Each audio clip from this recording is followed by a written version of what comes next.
आवास में उनके चित्र पर श्रद्धा सुमन अर्पित कर श्रद्धांजलि दी। उन्होंने कहा कि आजाद हिंद फौज के नेतृत्वकर्ता, भारतीय स्वतंत्रता संग्राम के महानायक नेताजी सुभाष चंद्र बोस ने राष्ट्र की स्वाधीनता के लिए अपना जीवन समर्पित किया है।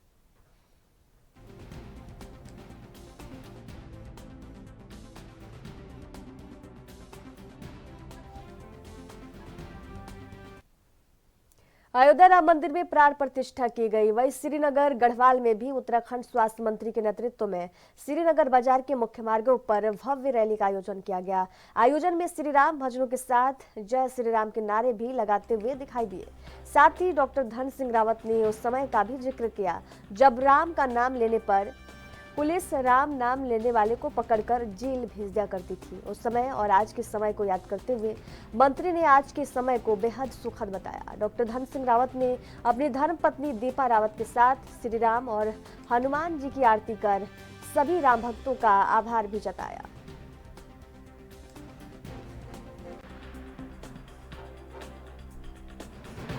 सबसे पहले तो कहना चाहता हूं कि आज पूरा भारत में, पूरे विश्व में लोग बहुत खुश हैं कि भगवान राम का भव्य मंदिर आज बन गया है। भगवान राम आज विधिवत वहाँ पे विराज चुके हैं और पूरे देश और विश्व में जो है चारों तरफ धुआंमय हो रखा है। आज श्रीनगर में भी हमारे सभी महंतों के नेतृत्व में हमने यहाँ पूरे बाजार में जो है एक झांकी निकाली है और मैं कह सकता हूँ कि जो 500 वर्षों का सपना हम सब का वो आज पूरा हुआ है। और मैं अपने देश के यशस्वी प्रधानमंत्री जी का, उत्तर प्रदेश के मुख्यमंत्री जी का और सभी साधु महात्मा और भक्तजनों का बहुत बहुत धन्यवाद देना चाहता हूँ कि जिन्होंने इस पूरे संघर्ष में भगवान राम का साथ दिया है। उन सबको मैं अपनी ओर से शुभकामनाएं देता हूँ। कांग्रेस नेता और पूर्व कैबिनेट मंत्री प्रसाद नैथानी ने आज विकासनगर पहुंचकर कार्यकर्ताओं की बैठक ली। दरअसल पार्टी ने लोकसभा चुनाव से पहले मंत्री प्रसाद नैथानी को टेरी लोकसभा का प्रभारी बनाया है। लोकसभा प्रभारी नियुक्त होने के बाद पहली बार विकासनगर पहुंचे मंत्री प्रसाद नैथानी ने कार्यकर्ता को एकजुट होकर चुनाव के लिए कमर कसने की बात कही। इस दौरान कांग्रेस के वरिष्ठ नेताओं सहित चक्राता विधायक प्रीतम सिंह भी मौजूद रहे। मीडिया से मुखातिब होते हुए मंत्री प्रसाद नैथानी ने कहा कि आसाम में राहुल गांधी को मंदिर में जाने से रोका गया, जिसमें बीजेपी दिखना चाहती है कि केवल वही धर्म के ठेकेदार हैं। पूर्व मंत्री ने यह भी कहा कि बीजेपी का रामबाण कांग्रेस को भेदने में सफल नहीं हो पाएगा।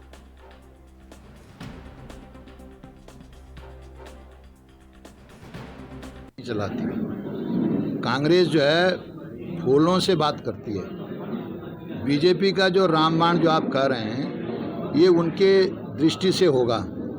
भगवान राम ने कभी भी किसी गलत बात को उजागर करने के लिए उन्होंने आवाज़ उठाई, उसका सर्वनाश करने की बात की। और जो आज इस देश में हो रहा है, मुख्य तौर से मैं कहना चाहता हूं कि कल हमारे जो राष्ट्रीय नेता हैं, पूर्व अध्यक्ष राहुल गांधी जी मंदिर में जा रहे थे आसाम में और वहाँ पर उनको जाने से रोक दिया गया। तो आखिर में बीजेपी वाले चाहते क्या हैं? क्या केवल जो धर्म है इन्हीं का यही ठेकेदार हैं? ये हिंदुस्तान केवल धर्म के नाम पे नहीं चल सकता। सर्वधर्म समानत्व, स्वदेश स्पर्श भावना, तो इस भावना को लेकर के कांग्रेस चलती है। और इस तरीके से जो बीजेपी ने, जैसे आपकी भाषा है बोलने का कि रामबाण चलाया, ये हम बाण बूण की कोई परवाह नहीं करते हैं। कांग्रेस का जो सीना है वो बहुत मजबूत है। आज़ादी की लड़ाई से लेकर के और दो प्रधानमंत्रियों की शहादतों को दे करके, और आज भी कांग्रेस जो है लगातार देश के माहौल में जो ये खराबी ला रहे हैं उसको जोड़ने का काम कर रही है। तो ये जो बीजेपी का जो रामबाण चलाया है, ये बाण जो है ये कांग्रेस को नहीं भेद पाएगा। हमारा जो कांग्रेस का जो सीना है वो धर्मनिरपेक्ष है। कांग्रेस का सीना भारत की आत्मा है और इस आत्मा की बदौलत ही हम पार्लियामेंट का चुनाव जीतेंगे। मदरसा बोर्ड के अध्यक्ष मुफ्ती शमन कासमी आज अपने निजी दौरे पर विकासनगर पहुंचे थे, जहां उन्होंने खुशहालपुर गांव पहुंचकर मदरसा सिरातुल हक का निरीक्षण कर वहां पढ़ने वाले बच्चों की शिक्षा और रहन सहन व्यवस्था का जायजा लिया। इस दौरान उन्होंने मदरसे में पढ़ने वाले बच्चों से उनकी पढ़ाई लिखाई सहित देश दुनिया को लेकर सवाल जवाब भी किए। वहीं दूसरी ओर उन्होंने मदरसा संचालकों और ग्रामीणों की समस्याओं को भी सुना। इस दौरान उन्होंने कहा कि 60 सालों से अधिक सालों तक कांग्रेस, आरएसएस और बीजेपी के नाम पर मुस्लिमों को गुमराह करती आई है, जबकि आरएसएस और बीजेपी का मकसद सबका साथ और सबका विकास करना है।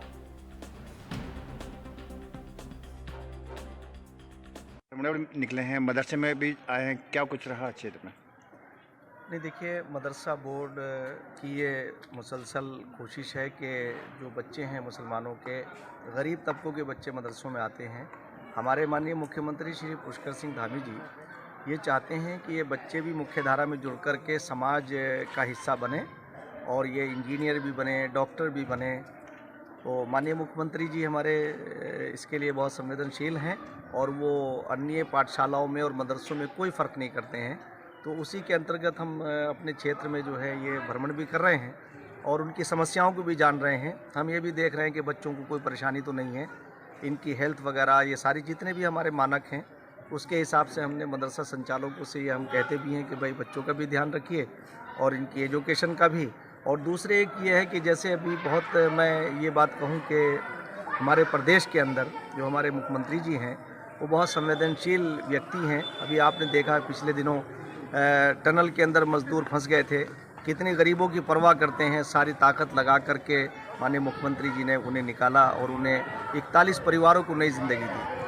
तो उसी के आज हम यहाँ आए और यहाँ आने के बाद हमारे संचालक मौलाना मुकर्रम साहब और हमारे ताहिर साहब और अन्य लोगों से मिलकर के बहुत अच्छा लगा कि ये लोग नशा मुक्ति के ख़िलाफ़ भी काम कर रहे हैं, जो समाज में सामाजिक कार्यों में बहुत अहम काम है कि अगर लोग नशे से नशा मुक्त होंगे तो आगे जाकर के इनका जीवन अच्छा हो। तो क्या लगता है मदरसों में कितना सुधार की ज़रूरत है आगे? देखिए, मदरसों में तो सुधार की सुधार की ज़रूरत तो हर वक्त होती है, हर समय होती है।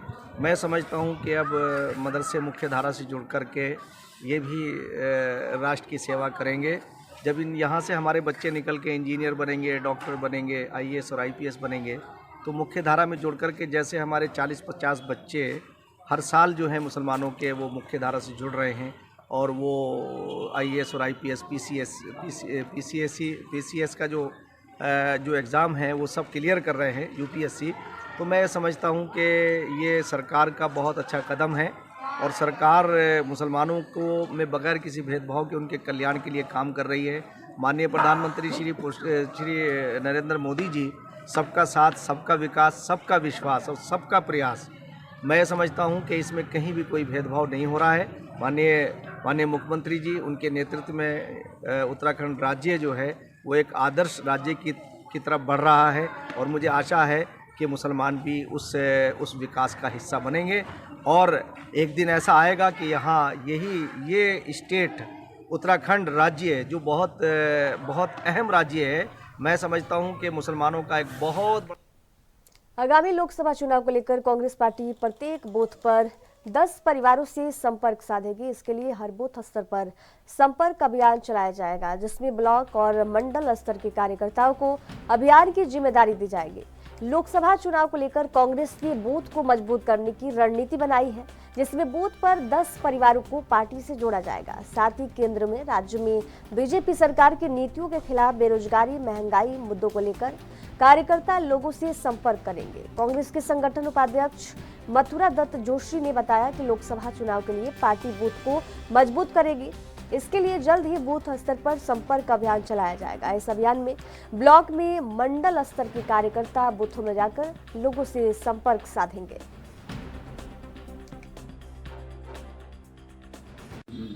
जनसंपर्क अभियान चलाया है और जो हमारे बूथ के कार्यकर्ता हैं हमने उनको कहा है कि माननीय प्रदेश अध्यक्ष जी ने आह्वान किया है उनका कि वो 10 घरों में जाकर उनको कांग्रेस का सदस्य बनाएंगे, क्योंकि 138 रुपये का जो कंट्रीब्यूशन लेना है वो भी लेंगे और उनको कांग्रेस की विचारधारा से जोड़ने का काम करेंगे। ये बूथ स्तर पर कार्यक्रम होगा। ब्लॉक कांग्रेस कमेटियाँ, जिला कांग्रेस कमेटियाँ, मंडलम कांग्रेस कमेटियाँ और बूथ कांग्रेस कमेटियाँ ये मिलकर इस काम को करेंगी। सारे जिलों में ये अभियान हम चला रहे हैं। हमने जिला कांग्रेस कमेटियों को निर्देशित भी किया है, ब्लॉक कांग्रेस कमेटी को भी निर्देशित किया है। इस कार्यक्रम में हम आगे बढ़ रहे हैं और अच्छा कार्यक्रम हमारा चल रहा है। जगह जगह पर लोग संपर्क भी कर रहे हैं, उससे पार्टी के लिए फंड भी एकत्रित कर रहे हैं और नए लोगों को कांग्रेस की विचारधारा से जोड़ने का काम भी कर रहे हैं। यहाँ रुकेंगे एक छोटे से ब्रेक के लिए। ब्रेक के बाद जल्द हाजिर होंगे, देखते रहिए एएनबी।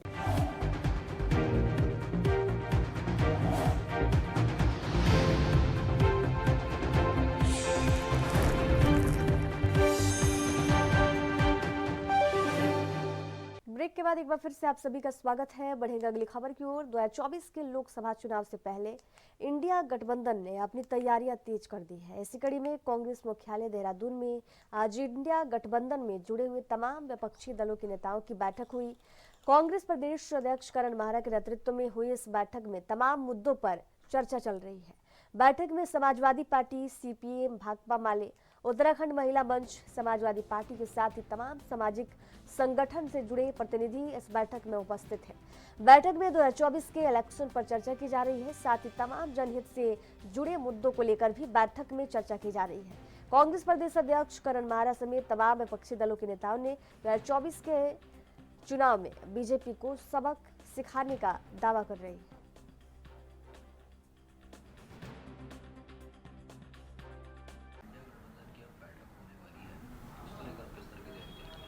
देखिए, अब सभी घटक दल जो हैं, इंडिया गठबंधन और भी अन्य दल भी, हम लोगों ने सबको आमंत्रित किया है और एक साझी रणनीति बनाने की आवश्यकता महसूस सभी लोग कर रहे हैं। 12 बजे से आज हमारे पीसीसी में ये बैठक है, जिसमें सच्चान जी, आदरणीय भंडारी जी, समर भंडारी जी और मैखुरी जी, ये सभी लोग यहाँ उपस्थित हो रहे हैं।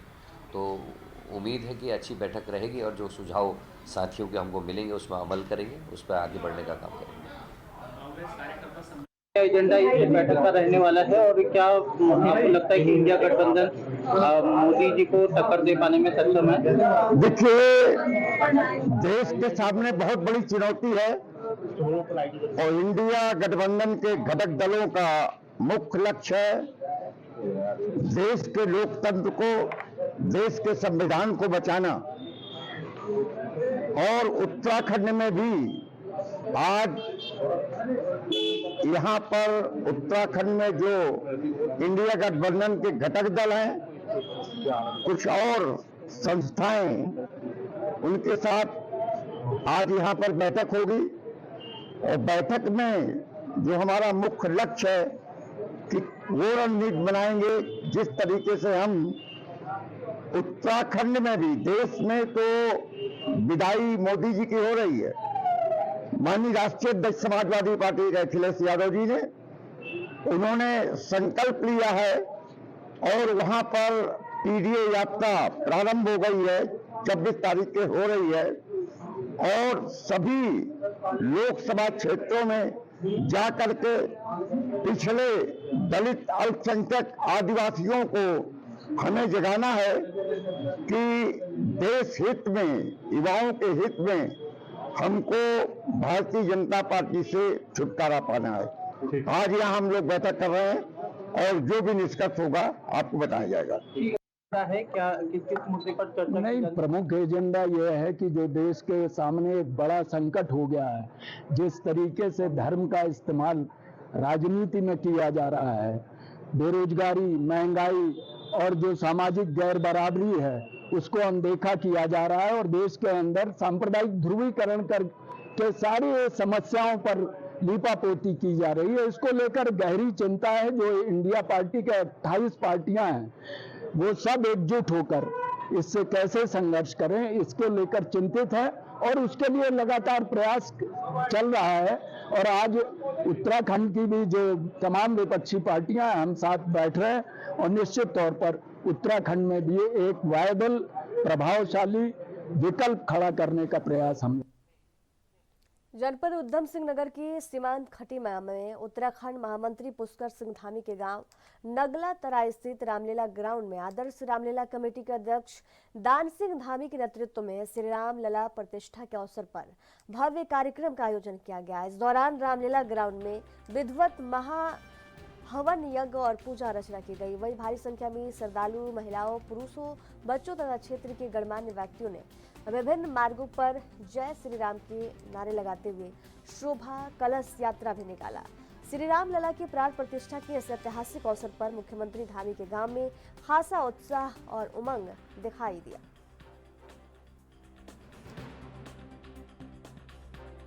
श्री राम 500 वर्षों बाद अपने यथा स्थान पर स्थापित हुए हैं। जैसा कि पूरे हिंदुस्तान में आज महापर्व के रूप में भगवान श्री राम की प्राण प्रतिष्ठा को मनाया जा रहा है। हमारे ग्राम सभा नगला तराई जो सीएम धामी जी का गांव है, जिसमें सभी लोगों ने बढ़ चढ़ कर हिस्सा लेके इस दिन को एक यादगार दिन बनाते हुए हमने यहाँ पर महायज्ञ का कार्यक्रम रखा था, जिसमें 24,000 जैसे कि वाल्मीकि रामायण में चौपाइयाँ हैं, उसी तरह हमने 24,000 भगवान श्री राम को आहुतियाँ देते हुए 24 लोग इस महायज्ञ में हवन में शामिल थे, जिसमें पंडित आचार्य के रूप में हमारे दिगंबर कॉलोनी जी ने हमारा मार्गदर्शन किया। और ये कार्यक्रम बहुत ही जोश और खरोश के साथ हमारे गांव वालों ने बुलाया। आप देख ही रहे हैं कि कितनी संख्या में यहाँ पर भीड़ है, माताएं, बहनें, बच्चे, युवा सभी लोगों ने। दरअसल टिमली रेंज में शिकार की चर्चाओं के बीच एक जंगली जानवर का शव मिलने से वन विभाग में हड़कंप मच गया है। फिलहाल जंगली जानवर की उस शव को पोस्टमार्टम के लिए भेज दिया गया है। पोस्टमार्टम के बाद भी तस्वीर साफ हो पाएगी आपसी संघर्ष में इस जानवर की मौत हुई है या फिर किसी शिकारी ने शिकार किया है, घटना को अंजाम दिया है। घटना के बाद वन विभाग की भारी भरकम टीम ने टिमली गांव और गांव से लगते आरक्षित क्षेत्र वन क्षेत्र में गश्त करते हुए घटना की जांच पड़ताल की। गांव के लोगों की माने तो बीते सालों में कभी भी गांव से लगे आरक्षित वन क्षेत्र में शिकार की घटना नहीं घटी है और ना ही गांव का कोई व्यक्ति शिकार जैसी आपराधिक घटनाओं में शामिल रहा है।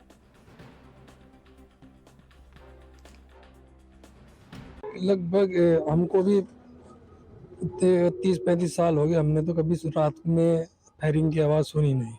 सिर्फ एक बार फायरिंग की आवाज़ सुनी थी, वो भी जब गाँव में कोई कांड हुआ था, मस्जिद वाला मामला। पुलिस की फायरिंग हमने सुनी थी, लेकिन उसके बाद हमने कोई फायरिंग नहीं सुनी।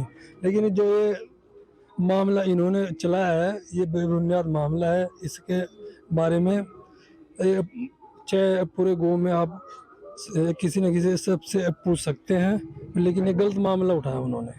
तर वन विभाग का व्यवहार बहुत सफलतापूर्वक रहता है, बहुत अच्छा रहता है। यहाँ तक कि जंगल से जलाने की लकड़ी वगैरह के लिए भी कभी किसी को कोई मना नहीं वो करते। दूर दूर से 1-2 बार शादी की लकड़ी लेने के लिए लोग बाग आते हैं, लेकिन कभी वो मना नहीं करते, लेकिन अपनी ड्यूटी पे वो मुस्त रहते हैं। तिमली वन क्षेत्र में अवैध शिकार की घटना की प्राप्त हो रही थी, जिसके क्रम में हमारे द्वारा इस क्षेत्र में विस्तृत सघन चेकिंग अभियान चलाया गया है। और 2 दिन पहले एक जंगली सुअर के शव भी बरामद हुआ था, जिसके बारे में हमारे द्वारा यहाँ पर साक्ष्य संकलन की कार्रवाई की जा रही है और दोषियों के विरुद्ध जो भी हमें यहाँ से साक्ष्य प्राप्त होंगे उसके आधार पर आगे की कार्रवाई की जाएगी। अभी साक्ष्य संकलन की कार्रवाई है और कुछ संदिग्ध हमें पता चले हैं, जिनके लिए अभी और साक्ष्य संकलन की कार्रवाई की जानी है और पूर्ण साक्ष्य संकलन के उपरांत ही उसके आधार पर कार्रवाई की जाएगी। अभी पोस्टमार्टम की रिपोर्ट आने में थोड़ा समय लग सकता है। उस पोस्टमार्टम की जो रिपोर्ट आएगी उसके आधार पर और जो यहाँ से साक्ष्य संकलन की कार्रवाई होगी उसके आधार पर दोषियों के खिलाफ कार्रवाई की जाएगी। चूँकि ये तिमली जो गांव है ये एक वन क्षेत्र के चारों तरफ से वन क्षेत्र से घिरा हुआ है और यहाँ के ज़्यादातर लोग वन पर जलोनी लकड़ी हेतु आश्रित है। तो हमारे द्वारा इस पर एक पूर्ण सख्ताई की गई है कि जलोनी लकड़ी का जो हक हकूक हेतु निर्धारित परिवार हैं उन्हें ही हक हकूक का लाभ मिले। किंतु देखा गया है कि यहाँ पर कुछ लोग कमर्शियल एक्टिविटीज जलोनी लकड़ी की कर रहे थे, जिन पर हमारे द्वारा सख्ताई की गई है और जिससे कि वन संपदा का कमर्शियल दोहन ना हो और ये लगातार जारी रहेगा आगे इस रोकथाम की कार्रवाई। उत्तराखंड में मुख्य निर्वाचन अधिकारी बी षणमुगम ने प्रेस वार्ता कर राज्य में मतदाताओं की संख्या को लेकर जानकारी दी। सीईओ ने बताया कि उत्तराखंड में 18 से 19 वायु के जो मतदाता हैं जो पहली बार मतदान करेंगे, राज्य में 11,729 मतदान केंद्र बनाए गए हैं। प्रदेश में सबसे अधिक देहरादून जिले में 15,30,939 मतदाता हैं, जबकि रुद्रप्रयाग जिले में सबसे कम 1,04,404 मतदाता हैं। सीईओ ने कहा कि राज्य में अंतिम मतदाता सूची जारी होने से पहले जिन लोगों की वोटर आईडी कार्ड नहीं बने हैं वे अभी आवेदन कर सकते हैं। इसके लिए ऑफलाइन और ऑनलाइन दोनों विकल्प मौजूद हैं।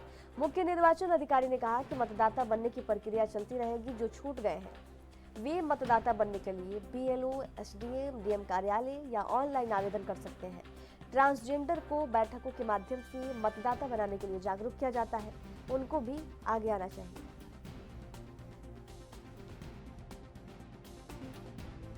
सोशल मीडिया का नमस्कार। जैसे कि कमीशन की निर्धारित टाइमलाइन के अनुसार आज 22 जनवरी 2024 को फाइनल पब्लिकेशन है। इसमें हमारा एसएसआर एक्टिविटी के दौरान फाइनल पब्लिकेशन में टोटल मतदाता है 82,43,423 है। इनमें से मेल मतदाता है 42,70,597, फीमेल मतदाता 39,72,540, ट्रांसजेंडर 286 है। इसी प्रकार का सर्विस वोटर्स है 763, फीमेल 2,594 है। सो हमारा टोटल पोलिंग बूथ है अर्बन एरिया में 3,461, रूरल एरिया में 8,268, इस प्रकार का 11,729 पोलिंग बूथ है। सो हमारा पुनरीक्षण के दौरान विशेष अभियान चलाया जाता है। उसमें हमारा जितना भी एलिजिबल मतदाता है उसके लिए हमारा स्वीप एक्टिविटी भी चलता है। हम लोग स्कूल कॉलेजेस में और फर्स्ट टाइम यंग वोटर को कैप्चर करने के लिए वो करते हैं। सो इस बार हमारा प्रयास अच्छा रहे हैं। अभी ये फाइनल टाइम में आपका 1,29,062 आए थे। इसका थोड़ा सा गैप है, इस गैप को ब्रिज करने के लिए हमारा लगातार एक्टिविटी चलता है। सो इसलिए हम लोग जैसे स्वीप के माध्यम से, आप लोग के माध्यम से लोग तक हमेशा पहुंचने के लिए हम वो करते हैं। इसी प्रकार का आपका 20 से 29 ये ग्रुप भी बहुत इम्पॉर्टेंट ग्रुप है, 20 to 29 ईयर्स है। इसमें भी हम लोग लगभग 16,59,290 कवर किया है। सो इस दो ग्रुप में जो गैप है वो सेंसस का और हमारा इसमें इस गैप को कम करने के लिए लगातार प्रयास किया जाता है। सो हम लोग इस बार हमारा BLOs, ERO और DM लेवल पर इसके स्वीप के माध्यम से बहुत अच्छा प्रदर्शन किया गया है। ठीक। अब उत्तराखंड की खबरों के सफर में फिलहाल दीजिए जाने की इजाजत। देखते रहिए NB न्यूज। नमस्कार।